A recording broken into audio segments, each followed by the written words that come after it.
I hope that these two persons are going to be really punished, jail, fines, or whatever, and never again can run any business in Canada. After RCMP announced Thursday, 2 people in Manitoba have been charged with human trafficking.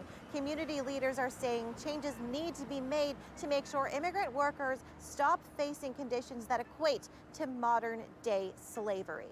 If you bring someone and that person has no rights, need to work double shift, 14, 15, 16 hours, and you pay them half, it's just slavery.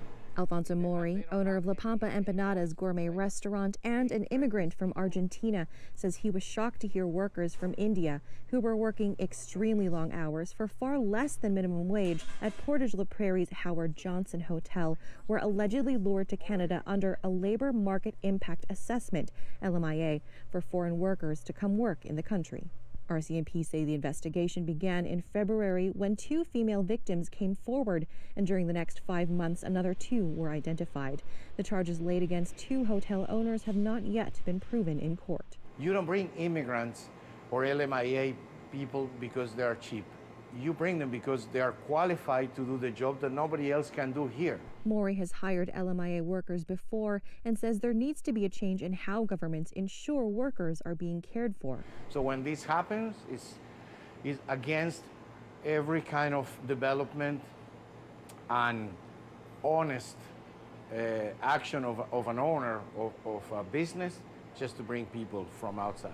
The Manitoba government confirmed Employment Standards has 4 active claims against the employer, but can't provide any details on the claims as the investigation is ongoing. The crime is underreported, and it's underreported because people are afraid to come forward. Janet Campbell, president and CEO of the Joy Smith Foundation, which combats human trafficking in Canada, says the biggest barrier lies in making sure the community is educated about trafficking as much as governing bodies need to make changes to make sure vulnerable people don't fall through the gaps of fair conditions. Human trafficking is the kind of crime that can happen right in plain sight without people necessarily identifying that that's what's going on. Wyndham Hotels, which owns the Howard Johnson, says its hotels are individually owned and operated.